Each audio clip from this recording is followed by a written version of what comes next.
উৎসবমুখর পরিবেশে শেষ হয়েছে রাজশাহী বিশ্ববিদ্যালয় কেন্দ্রীয় ছাত্র সংসদ রাকসু নির্বাচনের ভোট গ্রহণ। সকাল ৯টা থেকে বিকেল ৪টা পর্যন্ত একটানা চলে ভোট গ্রহণ। আঙুলের অমোচনীয় কালি উঠে যাওয়ার অভিযোগ তুলেন সাধারণ ভোটার এবং প্রার্থীরা। এদিকে বুথের ভেতরে ছাত্র শিবির সমর্থিত প্যানেলের লিফলেট পাওয়ার অভিযোগ তুলেছেন সর্বজনীন শিক্ষার্থী সংসদ প্যানেলের ভিপি প্রার্থী তাসিন খান। আর এই কারণে নির্বাচনে কারচুপির আশঙ্কা তার। এছাড়া ছাত্রদলের বিরুদ্ধে ক্যাম্পাসে বহিরাগত জড়ো করার অভিযোগ ছাত্র শিবিরের বিরুদ্ধেও একই অভিযোগ তুলেছে ছাত্রদল সমর্থিত ভিপি প্রার্থীর। তার দাবি, ভোটাররা অপকর্মের জবাব দেবে ব্যালটের মাধ্যমে। এদিকে ভোট কেন্দ্র পরিদর্শন করে উপাচার্য জানিয়েছেন, একজন ভোটারের 2 বার ভোট দেওয়ার কোনো সুযোগ নেই। নির্বাচন ঘিরে ক্যাম্পাসে জোরদার করা হয়েছে নিরাপত্তা ব্যবস্থা। নির্বাচনের সবশেষ পরিস্থিতি জানাতে সরাসরি যুক্ত হচ্ছেন সহকর্মী সৌরভ হাবিব। সৌরভ, ভোট গ্রহণ শেষ হয়েছে, এখন কি পরিস্থিতি সেখানে? আপনাকে জানিয়ে রাখছি যে ভোট গ্রহণ কিছুক্ষণ আগেই শেষ হয়েছে এবং যেসব ভোটাররা এখনো লাইনে আছে তাদের ভোট গ্রহণ চলছে।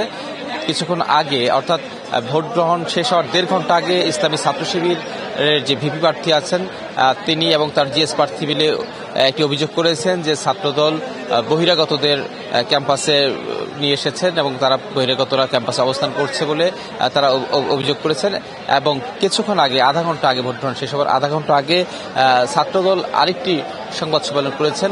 সেই সংবাদ সম্মেলনে তারা বলেছেন যে গতকাল রাতে ছাত্র শিবিরের নেতাকর্মীরা বিভিন্ন হলে গিয়ে যারা সনাতন ধর্মের ভোটার রয়েছেন, শিক্ষার্থী রয়েছেন, তাদেরকে হুমকি দিয়ে এসেছেন যেন তারা ভোট কেন্দ্রে ভোট দিতে না আসেন। একই সঙ্গে তারা অভিযোগ করেছেন যে শিবিরের সাবেক নেতা কর্মী সহ অনেকেই ভুয়া সাংবাদিকের কার্ড গলায় ঝুলিয়ে এই ক্যাম্পাসে এসেছেন এবং তারা ভুয়া সাংবাদিকের পরিচয় দিয়ে তারা পাশ নিয়ে ক্যাম্পাসে অবস্থান করছে বলে তারা অভিযোগ করেছে।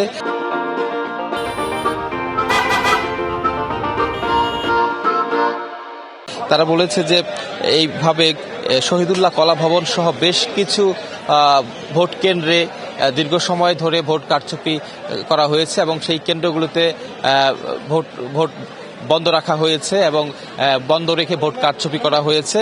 তো একই অবস্থা তারা বলেছেন যে ছাত্র শিবিরের যেসব অপকর্ম করা হয়েছে তার জবাব ব্যালটের মাধ্যমে দেওয়া হবে বলে তারা আমাদেরকে জানিয়েছেন। আমাদের ছাত্রদলের কেন্দ্রীয় সাংগঠনিক সম্পাদক আমানুল্লাহ আমান এই মুহূর্তে ক্যাম্পাসে আছেন। একটু বলবেন যে আপনাদের যারা প্রার্থী তারা বিভিন্ন অভিযোগ করছিলেন, এই অভিযোগগুলো আসলে কতটা সত্য, আসলে কিসের ভিত্তিতে এই অভিযোগগুলো করলো? যে অভিযোগটি করেছে, আপনারা ক্যাম্পাসে সকাল থেকে সাংবাদিকতা করছেন, আপনারা সরেজমিনে দেখেছেন সেটা সত্যতা আছে কিনা।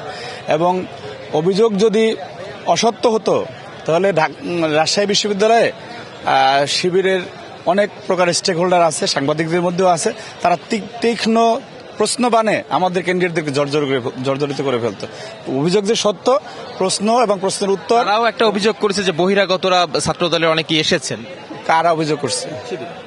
এটা ওনারা শুধুমাত্র রাজনৈতিক বক্তব্য দিচ্ছেন। ক্যাম্পাসে যত বহিরাগত আছে এর শতভাগই ইসলামী ছাত্র শিবিরের, ছাত্র দলের কোনো বহিরাগত এখানে নেই। ধন্যবাদ। কথা বলছিলেন ছাত্রদলের সাংগঠনিক সম্পাদক আমানুল্লাহ আমান। তো এভাবে অভিযোগ পাল্টা অভিযোগ, সকালের শুরুতে ভোট শান্তিপূর্ণভাবে হলেও শেষের দিকে এসে অভিযোগ পাল্টা অভিযোগের মাধ্যমে ভোট শেষ হয়েছে। তো এই ছিল এখনকার মতো সর্বশেষ। সৌরভ, ধন্যবাদ আপনাকে।